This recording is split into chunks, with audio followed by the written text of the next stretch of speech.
একটু পরে আজাদ পড়ে যাবে, আলোচনা সংক্ষেপ করতেই হবে,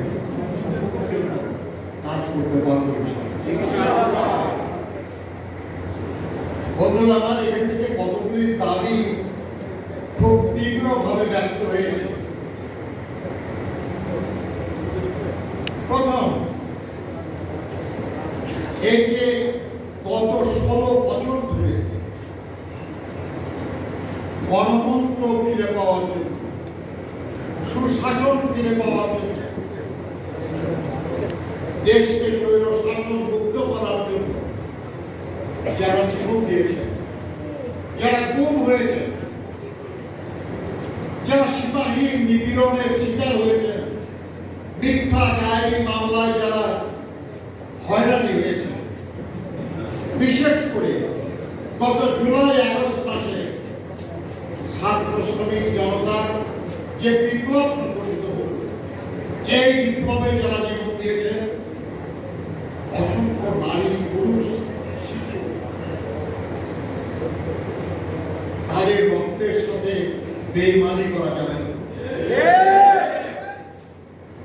তাদের এই রক্তের বিনিময়ে আমরা দেশটাকে ফাঁসিবাদ মুক্ত করতে পেরেছি।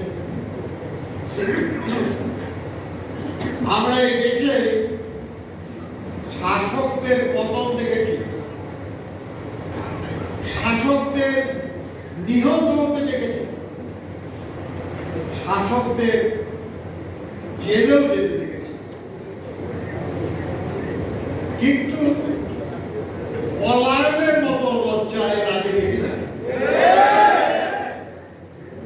এক সময় যাদের মাথায় মনে হতো যে কখনো তারা ক্ষমতা থেকে বাইরে যাবে, চিরদিন ক্ষমতায় থাকবে, যেমন বলতো ফেরাউন নমরুদ,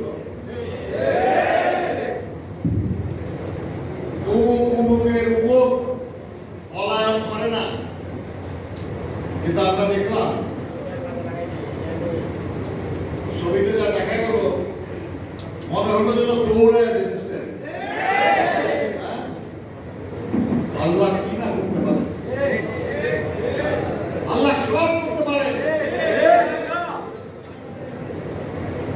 আমি আমার সৌভাগ্য যে আজকের এই দিনে আমি আপনাদের সঙ্গে একসাথে উঠে বেরোছি। আপনাদের একজন সাথী নেতা আমাদের মৌলানা ইব্রাহিম পীর আলী, উনি অনেকদিন আগে আমাদের বলেছিলেন আর কি আজকে আপনাদের মিটিং থাকার জন্য।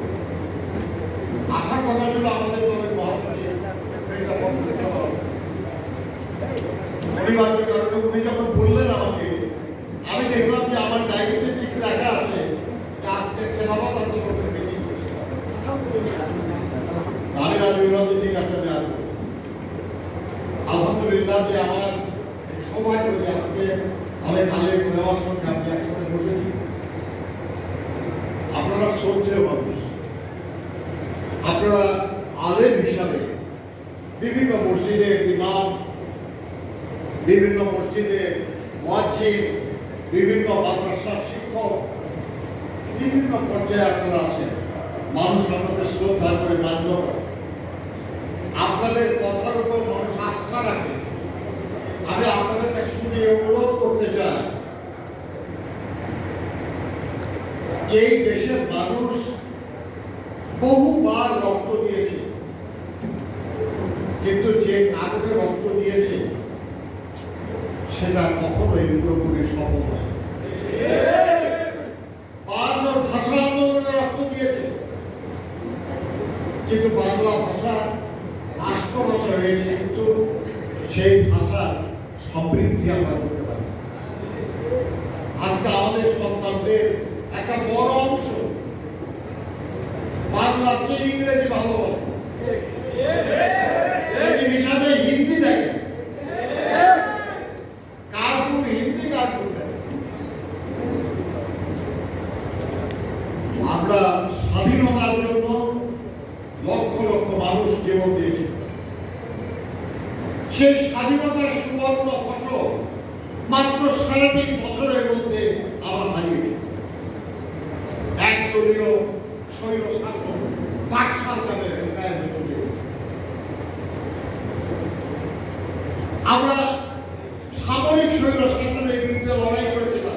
90-এর ছাত্র গণ-অভ্যুত্থান আমরা করেছিলাম, গণতন্ত্র পুনঃপ্রতিষ্ঠা করেছিলাম, সংসদীয় গণতন্ত্র পুনঃপ্রতিষ্ঠা করেছিলাম, কিন্তু তার মধ্য দিয়ে এমন এক জালের শাসকের আবির্ভাব হয়েছিল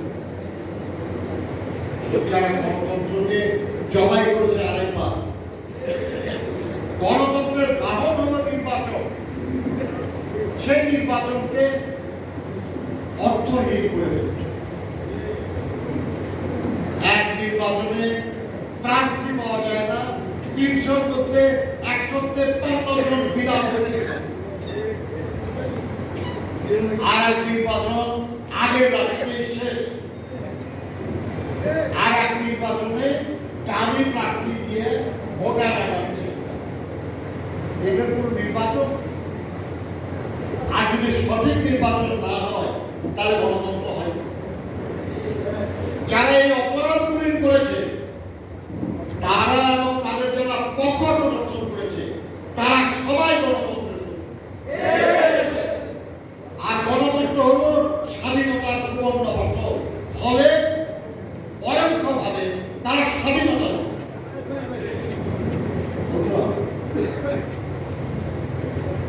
আমাদের যে সাথীরা জীবন দিয়েছে ভাষা আন্দোলন থেকে শুরু করে এই গত জুলাই আগস্ট আন্দোলন পর্যন্ত তাদের সবার যে অবদান, আমরা যদি তার প্রতি শ্রদ্ধা জানাতে চাই, যদি সেই দায় আমরা পরিশোধ করতে চাই, তাহলে আমাদের পরিপূর্ণ সুষ্ঠু গণতন্ত্র প্রতিষ্ঠা করতে হবে।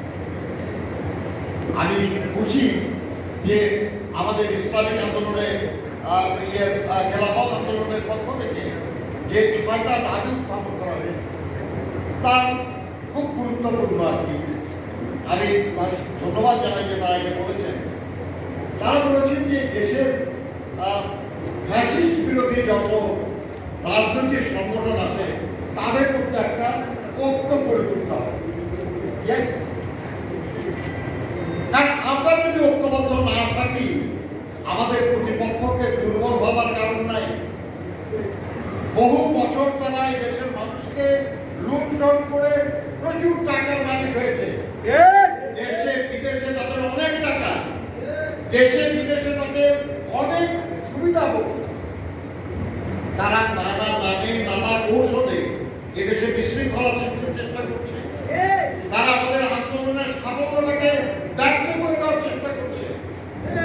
আমাদের যদি ঐক্যবদ্ধভাবে তাদের প্রতিহত করতে না পারি তাহলে তারা কিন্তু ওই পরাজয়ের প্রতিশোধ নিয়ে আর একবার যদি সুযোগ পায়।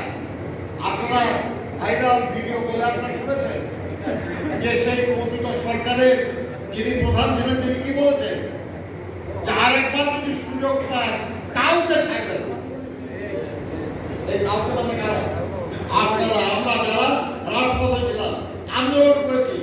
আমি তো নিজেই 6 তারিখে রাত্রে জেল থেকে বেরিয়েছি এই বয়সে। আপনারা শুধু অনুরোধ করবো এটা বলার জন্য যে এই যে সরকার যারা এখন আছে তাদের এই ব্যাপারে ভূমিকা পালন করতে হবে। তাদেরকে এই যে ফাঁসিবাদ বিরোধী যত রাজনৈতিক শক্তি তাদের সঙ্গে যোগাযোগ রাখতে হবে, সক্রিয় যোগাযোগ। তাদেরকে সাথে নিয়ে এই অশুভ শক্তিকে মোকাবেলা করতে হবে। কখনো যাতে তারা আর এই অপরাধ করার জন্য, এই বাংলাদেশের মানুষকে লুট করার জন্য, বাংলাদেশের মানুষের অধিকার হরণ করার জন্য, বাংলাদেশের মানুষকে খুন করার জন্য, গুম করার জন্য, মিথ্যা মামলা দিয়ে হয়রানি করার জন্য আর একবার সুযোগ না হয়। আরেকটা প্রস্তাব করেছেন যে অবিলম্বে প্রয়োজনীয় সংস্কার সাধন করে সকল স্তরে অবাধ নিরপেক্ষ নির্বাচনের ব্যবস্থা করা। এটাও গুরুত্বপূর্ণ বিষয়। মনে রাখতে হবে এখন যে সরকার দায়িত্বে আছে তারা জোর করে ক্ষমতা দখল করে নাই। আমরা এই দেশের মানুষ, আমরাই তাদেরকে এই দায়িত্ব দিয়েছি এবং আমরা বলেছি যে আমরা এই সরকারকে সহযোগিতা করি, সাফল্যে সহযোগিতা করি, দায়িত্ব পালনে সহযোগিতা করি। কিন্তু তাদেরও মনে রাখতে হবে যে তারা হলেন অন্তর্বর্তীকালীন সরকার।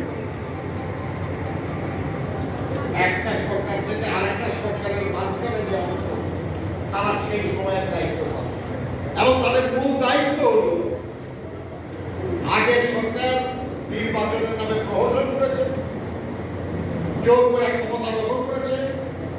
ইনাদের দায়িত্ব হলো একটা সুষ্ঠু নির্বাচনের ব্যবস্থা করা, যাদের জনগণের মতামত যথাযথভাবে এবং তার মাধ্যমে যারা দায়িত্ব পাবে পাবে।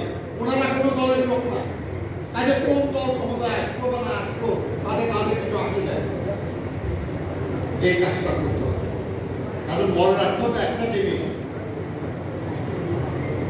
রাষ্ট্র পরিচালনা করা এটা কোনো টেকনিক্যাল কাজ না, এটা একটা রাজনৈতিক কাজ। শাসন করা যদি বলেন তাহলে প্রশাসক দিয়ে কাজ করতে পারে, কিন্তু শাসন করা তো না, রাষ্ট্র পরিচালনা। আমরা যারা রাজনীতি করি, আমরা যদি শাসক হয়ে যাই তখনই আমরা জনপ্রিয়তা হারাই, তখনই আমরা জনগণের দ্বারা প্রত্যাখ্যাত হই। আর যতক্ষণ আমরা জনগণের সেবা করতে চাই, রাষ্ট্র পরিচালনা করতে চাই, ততক্ষণ আমরা জনগণের সমর্থন। কাজে মনে রাখতে হবে সেরকম পরিস্থিতি নিয়ে আমরা তাই এই সরকারে তারা যেন এটা করে। আমাদের এখানে বন্ধুরা বলেছে যে নানাভাবে সমস্যার সৃষ্টির চেষ্টা করছে। দেখেন, আমি শ্রমিক আন্দোলনের মানে যতটা আমি রাজনৈতিক কর্মী তার অনেক বেশি আমি শ্রমিক আন্দোলন। আমাদের ব্যাটারি চালিত রিক্সার আন্দোলন, তাদের দাবির ন্যায্যতা আছে। আপনি যদি মনে করেন যে এরকম রিক্সা চালা উচিত না, আপনি শুরুতেই বাধা দেওয়া উচিত। হাজার হাজার হয়ে গেছে এখন, বহু মানুষ সেখানে কাজ করে জীবিকা নির্বাহ করে, আপনি বলে দেবেন তো চলবে না, থাকবে কিন্তু আন্দোলনের ধরনটা যখন দেখলাম স্বাভাবিক না, কারণ আমি তো শ্রমিক আন্দোলন আমি বুঝি, যখন দেখি যে স্বাভাবিক না তখনই সন্দেহ এবং দেখা গেল পরে যে নেতৃত্ব দিচ্ছে যারা তাদের মধ্যে সব ছাত্রলীগের, অর্থাৎ দাবিটা ন্যায্য কিন্তু যে সময়ে যেভাবে আন্দোলন তার মধ্যে ষড়যন্ত্র আছে। অন্য একটা সংগঠন যে সম্প্রতি যা করতেছে, আমি নাম বলি, তারা দুনিয়ার বিভিন্ন দেশে তাদের শাখা আছে। জিজ্ঞাসা করেন তাদের যে এই বাংলাদেশ ছাড়া আর কোন দেশে তারা তাদের দাবি নিয়ে মিছিল করে, লং মার্চের ঘোষণা দেয়, এই ধরনের আন্দোলন করে, কোথায়?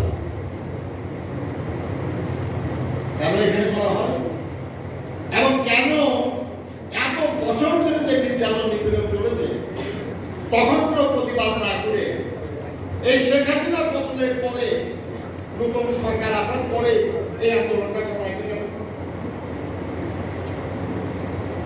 এবং তারা এই দেশের মানুষ হয়ে ভারতের সরকারের কাছে অনুরোধ জানায় এই ব্যাপারে ব্যবস্থা নেওয়া। বাংলাদেশ কি কারো অধীন দেশ নাকি যে ব্যবস্থা নেবে?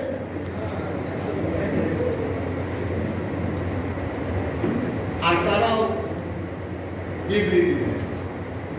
এই যে জুলাই আগস্ট মাসে এত হাজার মানুষকে মেরে ফেলা হলো, এই যে জুলাই আগস্ট মাসে এত শিশু পর্যন্ত নিহত করা হলো, ওই এই নিয়ে তো কোনো বিবৃতি দেখলাম না। এই যে আমাদের অ্যাডভোকেটকে মেরে ফেলা হলো, ওই এই নিয়ে তো কোনো বিবৃতি নাই।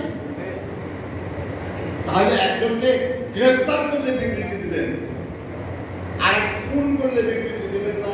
একজন না, হাজার হাজার খুন হবে, তার বিরুদ্ধে কোনো বিবৃতি না। এটা পক্ষপাত, এটা কোনো ব্যক্তি করলেও খারাপ, কোনো রাষ্ট্র করলেও খারাপ, গ্রহণযোগ্য। আর এই বাংলাদেশের মানুষ সব অনেক আন্দোলন, পৃথিবীর আর কোনো দেশের মানুষ এত আন্দোলন করে, এত জীবন দেয়। কাজে আমাদের চোখ রাঙানো উচিত না।